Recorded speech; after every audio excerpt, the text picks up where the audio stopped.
So one package arrived today, but before we cover that, a non-anime package arrived. That would be Malcolm in the Middle, complete season, imported from the UK. Which I imported because it's too great of a series not to have. And I've been patiently waiting, but I guess the music licensing stuff is just not going to get resolved. It's my understanding that the series has a they went with a cheaper license for broadcasting, and so it would have to pay additional money in order to release these DVDs here in the States. I mean, season 1 was released, and I'm guessing that was kind of an experiment, maybe?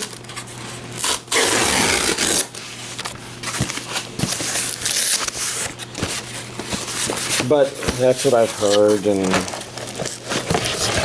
all I know is season 1 came out a long time ago, so I'm just accepting the fact that it's not coming out.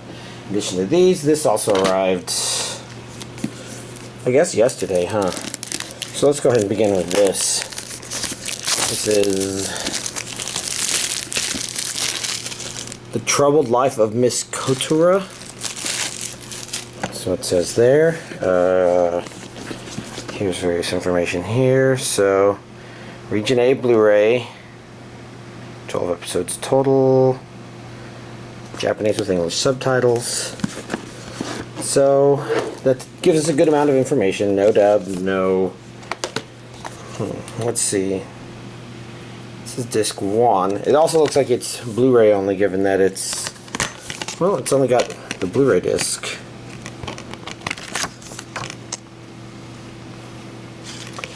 It is a curious looking series. Let's see. Got a lot of these, if not all of them. Looks like I've got all of those.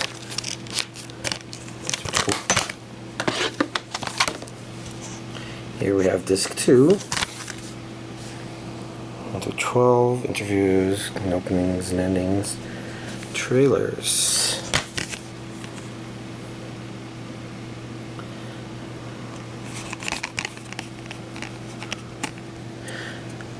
Feels like it was intentionally designed so that the artwork and the DVD artwork didn't.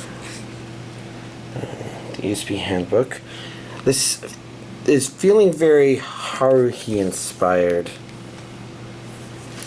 but I guess I'd have to watch it to make sure.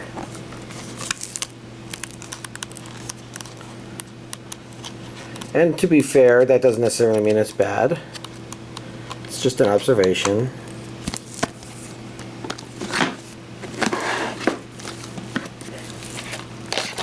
Let's see. I'm trying to decide what all I have. So, Kawai Complex Guide to Manors and I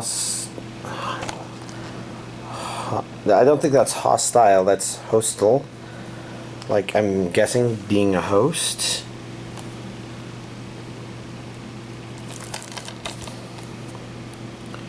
What's the difference between a house and a home? Let's see, Japanese with English subtitles, all 12 episodes plus OVA on 3 discs. Of course, being the only release is from Sentai. This one's easy to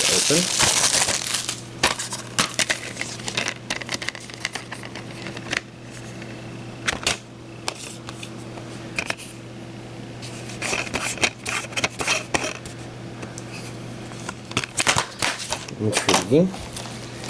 Next up, we've got Haikyu Collection 2. Did I get a Collection 1? I think I did.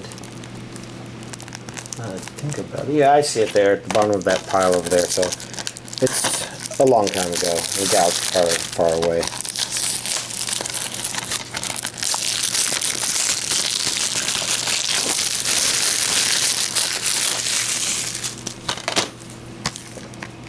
Okay, as usual, Sentai is closing that tab, so I either get a start on it, like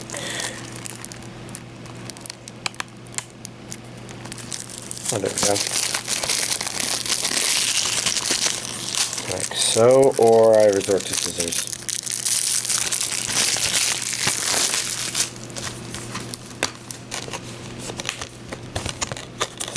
This one's a single disc. And this one's 2 discs. The same artwork, but a different artwork. Let's see. Japanese with English subtitles. And Region A. Next up, we've got Captain Earth Collection 2. Which might finish this up, unless it's a longer series.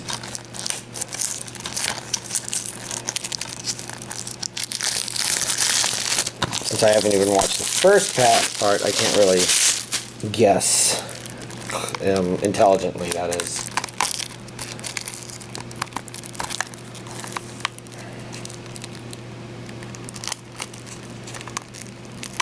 Come on. It's another Sentai release, so it's doing that same stupid thing with the tab.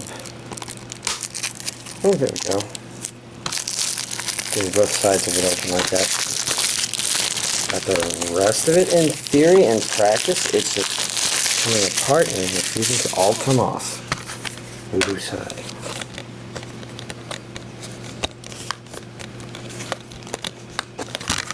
Pretty basic release, but that's okay.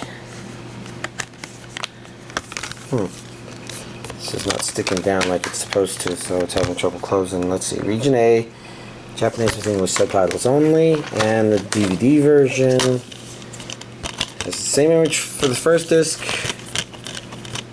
and that's upside down. Not sure what to make of that. Last but not least, we have Basilisk released on DVD and Blu-ray, which I got because, well, I have it on DVD. I do not have it on Blu-ray. As you can see, it's Region A only. It's an older Funimation release, so it's dubbed. For sure. Unless they re-released it subtitled only for some reason. Don't know why they would do that. There it says English dub.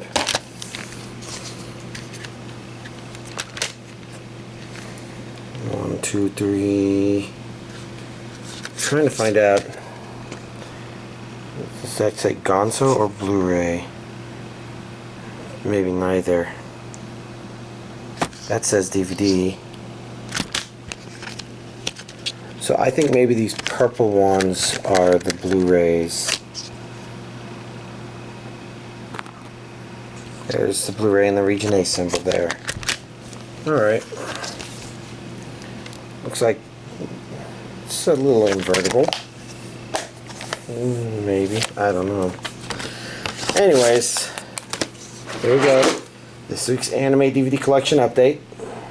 So, as I was saying last week, I was watching My Little Monster. I was actually finding it to be a pretty enjoyable series.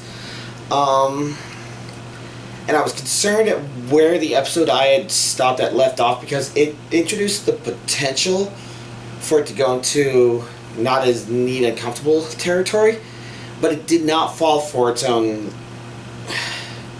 I guess I can't really call it its own trap. It didn't fall for the standard narrative trap, basically, and I really appreciate it for that. But the only complaint I have, having watched all of this, now that I'm done with all of it, is I'm actually not sure if I liked the main guy all that much. He's definitely got his fun moments, which are most of the time, but overall, he's the kind of person where I'm not sure if I would try to spend time with him just because some aspects of his personality make him strike out and violent to people, and it doesn't really, like, cover anything that would make me particularly sympathetic to that per se. So he's just too violent a person. I did. Bleh. But he definitely is on a fine line there, and I thought he fell off on the other side, and I think most people probably find he's just fine, and they'll probably just find it to be an amusing series.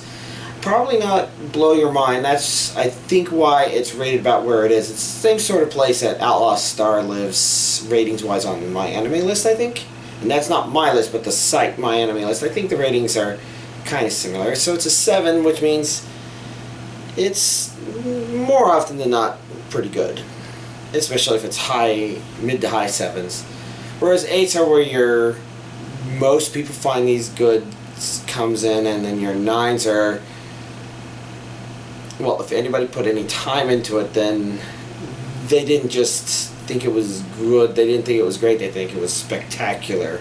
It blew people's minds. Anyways, that's digressing about this anime. Yeah, I enjoyed what I watched. I'm trying to remember what happened at the end, but I don't think it was an ending per se, so there could be more. So the other thing I did was I started watching Yakitate Japan. The only reason I haven't really made much progress, I've only watched like 6 or 7 episodes, is because, well, it turns out that you just don't have as much energy to really watch stuff when you travel.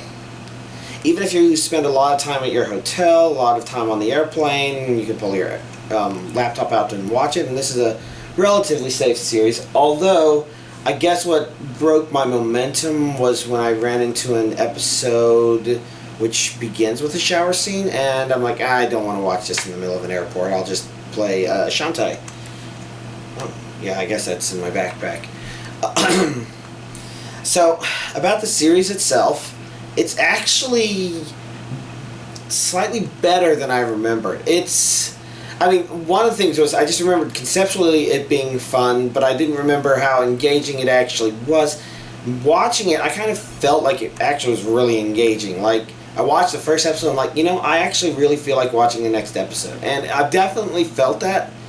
It's just, as I've been suggesting, I was traveling over the weekend. I went up to the Seattle area for a friend's wedding. Charles, if y'all know him from the DVD Collection subreddit. And yeah, it was the first. I'm not surprised that I didn't watch as much as I did, but I prepared for the situation where I somehow rocketed through it and then went on to watch Hayate the Combat Butler and other stuff. And I guess another part of it is I also brought Castle Season 2 with me, so that if I was too exhausted to watch anime and needed something on in the background that's more casual, Castle would be good for that.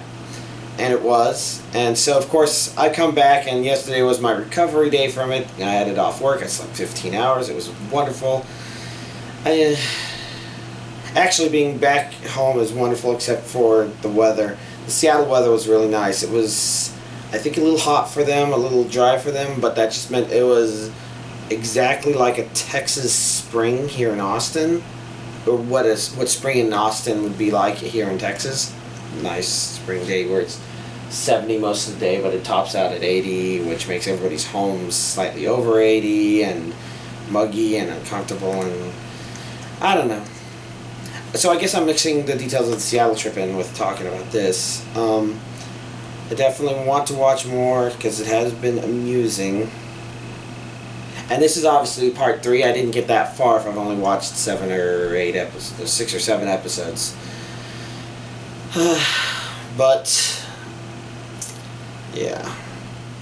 So I'm not sure what else to really talk about here since there's the Seattle stuff. It was fun. My first time booking an airplane flight on my own and going on an airplane on my own and booking my own hotel room. It's not my first time renting a car, but first time renting a car in a very strange city and driving around in it, navigating. Because I rented a car here in Austin once when my car was in the shop, and I guess they just didn't do loaners at that dealership. But yeah, lots of firsts there. It's also the first time I've truly gotten lost. Where like I've gotten lost here in the Austin area, just trying to find a place. But I always knew in general where I was. I'm like, okay, I give up. I'm not finding this place I'm looking for. I just go back over here to Mopac and doop-a-doop. Whereas this, I kind of knew that 167 was the main road I needed to pay attention to, but I had trouble figuring out how to get over in that direction because it seemed like endless hills and trees and stuff. And this wouldn't have been a problem during the day since the sun would have been out and I would have been able to figure out which direction was west, because I knew I needed to head west to get back to 167, but it was midnight. So that was a fun thing. There was homeless guy in the Jack in the Box. That was actually interesting. He did seem potentially mentally ill, but I didn't feel like he was dangerous per se. I don't know if that's really a bad judgment call on my part or a good judgment call on my part. In the end, it was a medium judgment call just because nothing bad actually happened, but that doesn't necessarily mean that nothing bad would have happened. I don't know. And it was overall a nice experience. Although the problem is I don't know if I'll want to do it again, because the first class was definitely very nice. Lots of leg space. If I go back to coach, I definitely give up a lot of that. And of course, all of that together did add up to a lot of money spent on the trips. So I'm probably not going to go anywhere again in the near future, but who knows? Given a little time, maybe, but it probably won't be for anything anime related. So if you were hoping that I would show up to a local anime convention, I'm not sure why you would, because honestly, what would me showing up there really do for y'all, right?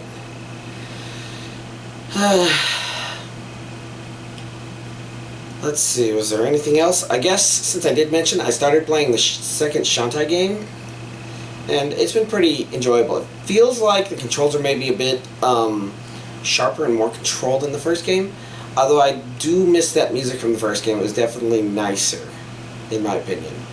But it's still pretty good in Shantae 2, and this is something I've been needing to do just because once I do that, I can finally move on to Shantae 3. And then once that's done, then I can wait for the upcoming 4th game to come out finally. The one on the Wii U, Xbox, PlayStation stuff. Oh, obviously y'all noticed the hair.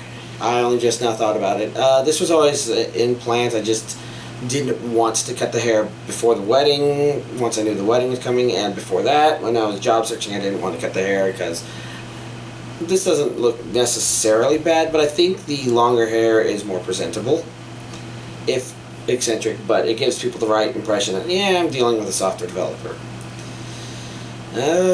What else? I guess that covers about everything interesting that happened this week. Obviously, more anime watching could have happened, but you reach a hotel room, and if you've been helping people prepare for a wedding and carrying around water between Walmart and your hotel and all that stuff, then you're kind of too exhausted to really do much. And then for the plane trips back, I was also exhausted, so that's why only 6 or 7 episodes got watched. Yesterday, the recovery day, was spent mostly getting Malcolm in the Middle onto my private streaming service so I could start encoding the episodes. Because for that one, I think I want all the episodes encoded in advance, because I might poke around at the pre-opening scenes to get you interested in watching the episode, because they don't necessarily have much to do with the episode itself, but they are clever and funny little skits involving the characters. And I'm going to try and hold off on watching episodes of that in mass, just because I did get off of Star Trek The Next Generation, and that was putting off a lot of anime, and I still want to watch anime, especially finishing Yakitate Japan. So I guess that covers just about everything I'm going to cover. Y'all have a nice week.